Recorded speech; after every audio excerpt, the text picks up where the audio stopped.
یہ اسمبلیوں کی تحلیل جو ہے یہ آئین کی روح کے مطابق نہیں ہوئی ہے. اور یہاں پر ختم نہیں کی انہوں نے بات, انہوں نے مزید یہ کہا کہ یہ بھی ممکن ہے کہ دونوں اسمبلیاں بحال ہو جائیں. تو اب آپ دیکھیے عائشہ معاملہ بخاری صاحب آنا چاہ رہی تھی.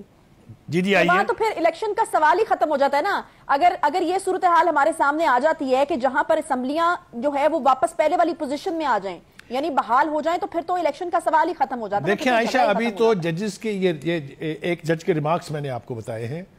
یہ فیصلہ الٹیمیٹلی اسی نتیجے پر پہنچے گا پورا بینچ یا نہیں, یہ تو میرے خیال سے دیکھنا پڑے گا.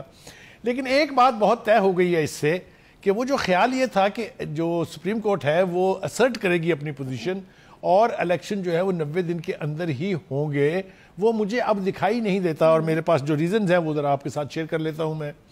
جب انہوں نے اٹارنی جنرلز کو نوٹس کر دیے, ایڈوکیٹ جنرلز کو نوٹس کر دیے, تمام پولیٹیکل پارٹیز کو نوٹس کر دیے, تمام سٹیک ہولڈرز کو نوٹس کر دیے, تو یہ پروسیڈنگز تو ہوں گی نا. پھر اس کا مطلب یہ ہے کہ یہاں کچھ بھی دن لگ سکتے ہیں ان تمام لوگوں کو سننے میں اور پھر کسی نتیجے پر پہنچنے میں. تو وہ 90 ڈیز کا جو وقت ہے اس میں تو ویسے ہی 50 دن رہ گئے ہیں,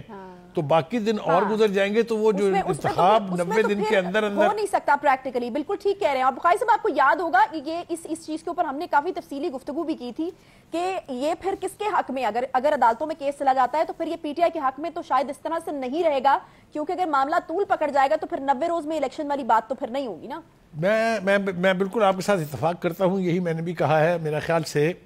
یہ خان صاحب کو بھی سوچنا چاہیے تھا کہ جس برق رفتاری سے وہ چاہتے تھے کہ سپریم کورٹ یہ فیصلہ کر دے کہ الیکشن 90 دن میں ہو جائیں, وہ مجھے اب ہوتے دکھائی نہیں دے رہے ہیں. اور اس کی وجہ یہ ہے کہ جو سو موٹو ایکشن ہے, نوٹس ہے, یہ اب پھیلتا چلا جائے گا. اتنے سارے بندوں کے نام جن کو نوٹس ہوئے ہیں وہ تو میں نے آپ کو بتا ہی دیا ہے, اور ہر ایک پولیٹیکل پارٹی کا وکیل یا کوئی سینئر لائر اگر آرگومنٹ کرنے بیٹھ گیا اور ایک دن بھی لگا تو 13 تو پارٹیاں سیدھی ہیں نا ایک طرف کی. اور اسی طرح سے ایڈوکیٹ جنرل اور اٹارنی جنرل جب اپنا آرگومنٹ دیں گے, اور اسی طرح سے اداروں کے سربراہ جن کو بلایا ہے, الیکشن کمیشن کو بھی نوٹس چلا گیا ہے, تو یہ بات مجھے اب پھیلتی نظر آ رہی ہے. تو وہ جو ایک تاثر تھا یا ایک جو توقع تھی کہ شاید کوئی نہ کوئی صورت نکل آئے گی اور یہ الیکشن جو ہے یہ 90 دن کے اندر نہ صحیح تھوڑی سی تاخیر سے ہو جائیں گے, وہ مجھے اب ہوتے ہوئے نظر نہیں آ رہے. اب کس کو بلیم کیا جائے اس کے لیے, کون اس کا قصوروار ہے, وہ تو میرے خیال سے ابھی اس سٹیج کے اوپر فیصلہ کرنا ممکن نہیں ہے. لیکن جس طرح کی پروسیڈنگز اعلیٰ عدلیہ میں اب تک ہو چکی ہے, جتنا کنٹروورشل یہ سارا معاملہ ہو چکا ہے, اس کے پیش نظر مجھے نظر نہیں آتا کہ انتخابات ہم جلدی سے کرا پائیں گے. آپ کو یاد ہوگا کہ جو ڈوگر صاحب کا معاملہ تھا جو عدالت میں گیا, جس کے حوالے سے آڈیو لیکس بھی ہوئی ہیں, ابھی تو ان آڈیو لیکس کے اوپر بھی بات بہت ہونی ہے کیونکہ ان کا تذکرہ ایک ممبر جج نے کر دیا ہے, تو اب یہ نہیں ہو سکتا کہ اس کو آپ اگنور کریں. تو جب وہ سامنے آئیں گی تو آپ مجھے یہ بتائیے کہ اگر پولیس آفیسر کے تبادلے سپریم کورٹ نے کرنے ہیں, مطلب with full respect to our judiciary, our chief justice and our judges, اگر ایک صوبے میں سی سی پی او بھی لگنا ہے اور اس کے لیے سپریم کورٹ فیصلہ کرے گی, تو رموز سلطنت کیسے چلیں گے, چاہے وہ انٹرم گورنمنٹ ہے, چاہے وہ پراپرلی الیکٹڈ گورنمنٹ ہے. تو میرے خیال سے ایک سبق جو اس پر بھی ہم نے بات کی تھی بخاری صاحب, ہم نے بالکل یہ بات کی تھی کہ جس قدر انوالو کیا جاتا رہے گا جوڈیشری کو, جس قدر معاملات کے اندر الجھایا جاتا رہے گا, تو اس قدر پھر متنازع ہونے کا خدشہ جو ہے وہ بھی موجود ہے. اچھا, یہ پاکستان بار کاؤنسل کی جانب سے ایک جو ہے وہ مطالبہ کیا جا رہا ہے یا خواہش کا اظہار کیا جا رہا ہے, وہ کہتے ہیں کہ بینچ میں جسٹس قاضی فائز عیسیٰ اور جسٹس طارق صاحب کو شامل کیا جائے, اور لاجک اس کے پیچھے یہ ہے کہ پھر غیر جانبداری کا جو ایک تاثر ہے وہ بینچ سے زیادہ آئے گا یا پھر ابھرے گا, یا جو بینچ ہے وہ غیر جانبدار ہو جائے گا. تو اس کے اوپر آپ کی کیا رائے ہے؟ عائشہ, یہ بھی ایک بہت ہی سینسٹیو معاملہ ہے. سپریم کورٹ کے 16 ججز ہیں, اور جو ہم نے ایک دفعہ تذکرہ کیا تھا, آپ کو یاد ہوگا کہ 50 فیصلے ہوئے, اس میں سے 47 جو ہیں وہ ایک پارٹی کے حق میں ہوئے, اور ان 47 میں سے 45 کے قریب ایک ہی پینل آف ججز تھا جو ان کو سنتے تھے, جو اب اس جو حالیہ کنٹروورسی ہے اس کا بھی وہ حصہ ہیں. تو یہ بھی بہت سیریس اسپرشن تھی, اور میرے خیال سے اب یہ پہلے بھی معاملہ اٹھا تھا کہ جو باقی کے ججز ہیں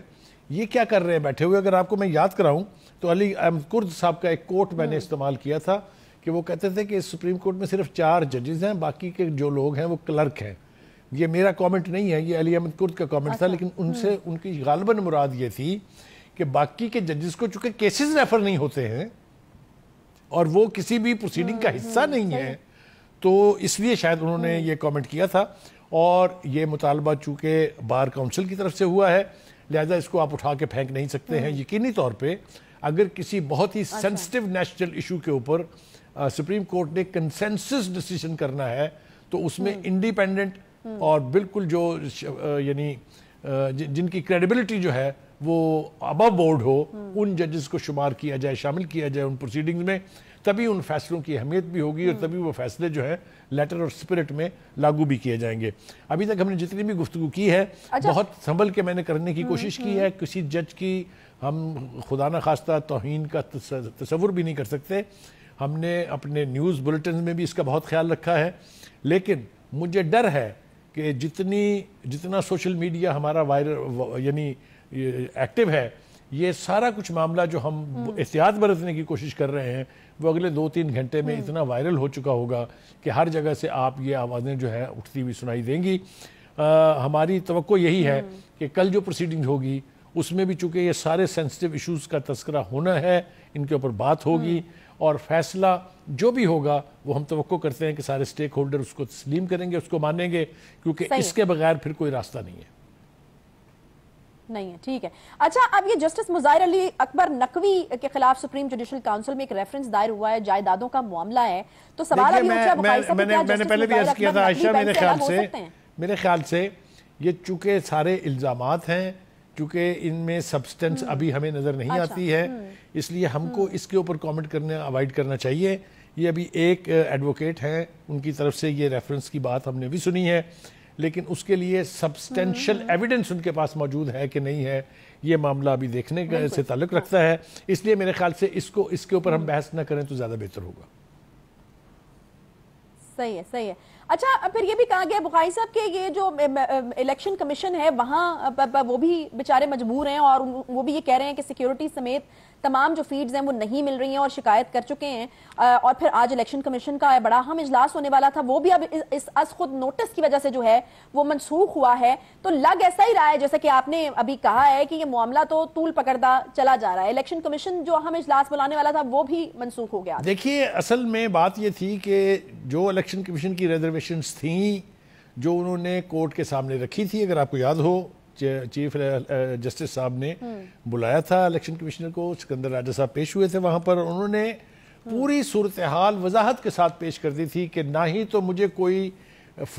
یعنی فورس دینے کے لیے تیار ہے، یعنی آرمی، رینجرز اور پولیس، کیونکہ ان کا خیال یہ ہے کہ ان کی آلریڈی ڈپلائمنٹس میں بہت زیادہ مین پاور جو ہے وہ استعمال ہو رہی ہے، اس لیے وہ مزید افورڈ نہیں کر سکتے. نہ ہی مجھے کوئی فنڈ دے رہا ہے، یعنی فنڈنگ کے بغیر بھی آپ کو پتہ ہے اتنا میسو جس کے اوپر billions and billions of rupees خرچ ہونے ہیں. اگر فنڈز بھی نہیں ہیں، فیلڈ سٹاف بھی نہیں ہے، تو مجھے بتائیے الیکشن کمیشن ہوا میں الیکشن کرائے گا کیا؟ تو مجھے توقع یہ تھی کہ چیف جسٹس صاحب اس معاملے کے اوپر غور ضرور کریں گے کہ اگر الیکشن کمیشن کے پاس بنیادی ضروریات کی چیزیں ہی نہیں ہیں، مین پاور نہیں ہے، فنڈنگ نہیں ہے، لاہور ہائی کورٹ جو ہے اس روز آروز دینے سے انکار کر دیا ہے، تو وہ کیسے الیکشن کرائیں گے؟ لیکن غالباً انہوں نے اس کو زیادہ اہمیت نہیں دی ہے، اور جو کچھ میں نے ابھی تک عرض کیا ہے یہ سب کچھ وہاں ہوتا رہا ہے. ہم توقع کرتے ہیں کہ کل جب پروسیڈنگز ہوگی تو چونکہ الیکشن کمیشن صاحب کو بھی سمن کیا ہوا ہے، وہ بھی وہاں ہوں گے، نوٹس ان کو بھی ہوا ہے، تو وہ میرے خیال سے ایک بار سے پھر اپنا موقف جو ہے وہاں پر دہرائیں گے اور اس کی روشنی میں پھر دیکھتے ہیں کہ عدلیہ کس نتیجے پر پہنچتی ہے. جی عائشہ. ہاں، یقیناً آج کچھ اور اہم چیزیں جو ہیں وہ ڈسکس ہو رہی تھیں، تو کل جب الیکشن کمیشن کی جانب سے پیش ہوا جائے گا، ان کی نمائندگی بھی آئے گی تو اس پر بات یقیناً ہوگی. لیکن وہی بات آتی ہے ایونچولی کہ کسی بھی اینگل سے دیکھا جائے اس چیز کو، چاہے وہ الیکشن کمیشن کے وسائل کے نہ ہونے کا رونا ہو یا پھر باقی کچھ اور دیگر چیزیں ہوں، تو یہ معاملہ جو ہے وہ جلدی حل ہوتا یا 90 دن کے اندر حل ہوتا ہوا تو بالکل نظر نہیں آ رہا، طول پکڑتا ہوا نظر آ رہا ہے. ایک چھوٹا سا یہاں پہ بریک لیں گے، بریک کے بعد جب واپس آئیں گے تو بات کرنی ہے ہمیں پی ٹی آئی کی جیل بھرو تحریک کی، جس نے اب ایک نیا رخ اختیار کر لیا ہے. اس بریک کے بعد ساتھ رہیے.